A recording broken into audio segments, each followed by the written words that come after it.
We provide you the platform to turn your dreams into reality. Give wings to your aspirations with KR Mangalam University. नमस्कार, दैनिक जागरण में आपका स्वागत है और मैं आपके साथ प्रिया बिस्ट। मध्य पूर्व में हालात लगातार गंभीर होते जा रहे हैं। अब बयानबाजी ने एक नया मोड़ ले लिया है। ट्रंप ने ईरान के पुलों और पावर प्लांट्स पर हमले की धमकी दी और कहा कि अगर स्ट्रेट ऑफ हॉर्मुज को फिर से नहीं खोला गया तो वहां नर्क जैसी जिंदगी जीनी पड़ेगी। तो इसके जवाब में ईरान ने इसे खतरनाक खेल और नरसंहार की धमकी करार दिया है। तो आखिर क्या है पूरा मामला, क्या कुछ धमकी दी गई और क्या कुछ पलटवार किए गए हैं, चलिए बताते हैं। दरअसल अमेरिका के राष्ट्रपति डोनाल्ड ट्रंप ने साफ कहा कि अगर स्ट्रेट ऑफ हॉर्मुज को फिर से नहीं खोला गया तो ईरान को बहुत बड़ी कीमत चुकानी पड़ेगी। उन्होंने यहां तक कह दिया कि ईरान के अहम इंफ्रास्ट्रक्चर जैसे कि पुल और बिजली घर को निशाना बनाया जा सकता है। इस बयान के तुरंत बाद ईरान की तरफ से तीखी प्रतिक्रिया सामने आई, पलटवार किया गया। ईरान के विदेश मंत्रालय और सेना से जुड़े अधिकारियों ने कहा कि ये सिर्फ धमकी नहीं बल्कि आम लोगों के खिलाफ खतरनाक है। उनके मुताबिक इस तरह की बात करना सीधे सीधे युद्ध को और ज्यादा भड़काने जैसा है। ईरान ने यह भी कहा कि अमेरिका लंबे समय से दबाव बनाने की कोशिश करता रहा है और अब ये बयान उसी एक रणनीति का हिस्सा है। उन्होंने इसे झूठ पर आधारित लड़ाई बताया है और कहा कि असली खतरा अमेरिका की नीतियों से हो रहा है।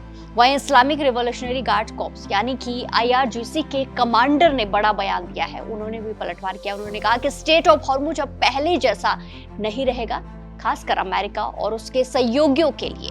उनका कहना है कि अगर हालात और ज्यादा बिगड़ते हैं तो यहां से गुजरने वाले जहाजों पर शुल्क लगाया जा सकता है।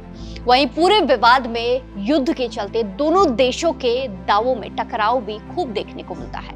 जहां अमेरिका और ईरान के दावों में बड़ा अंतर देखने को मिलता है। जहां ट्रंप ने ऑपरेशन को बड़ी सफलता बताया तो वहीं ईरान ने इसे नाकामी बताया है। ईरानी मीडिया ने कुछ तस्वीरें भी जारी की हैं जिसमें जले हुए विमानों के मलबे दिखाई गए। इसी के साथ साथ रिपोर्ट के अनुसार अमेरिकी पायलट के पास पिस्टल, लोकेशन बताने वाला उपकरण और सुरक्षित संचार प्रणाली थी जिसे वो बचाव दल से संपर्क में था।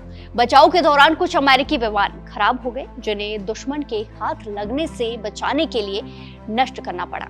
इसके बाद अमेरिकी सेना ने अन्य विमानों की मदद से पायलट और बचाव दल को सुरक्षित रेस्क्यू किया, उन्हें बाहर निकाला। तो इस बीच ईरान ने हॉर्मुज को बंद रखा और इजराइल समेत खाड़ी देशों पर हमले तेज कर दिए हैं। अरब अमीरात, बहरीन और कुवैत में भी हमलों से नुकसान की खबरें सामने आती रही हैं। इराक में अमेरिकी ठिकानों पर भी हमले हुए, जबकि लेबनान में ईरान समर्थित हिजबुल्ला और इसी के साथ साथ इजराइल के बीच में संघर्ष बढ़ गया है। ये तो जगजाहिर है कि ये मामला सिर्फ दो देशों के बीच का विवाद बिल्कुल भी नहीं है। स्ट्रेट ऑफ हॉर्मुज दुनिया का सबसे अहम तेल मार्ग जैसा हमेशा बताया जाता है, जहां से बड़ी मात्रा में तेल सप्लाई होती है। अगर यहाँ तनाव ऐसे ही बढ़ता रहा तो इसका सीधा असर कीमतों और वैश्विक अर्थव्यवस्था पर पड़ सकता है।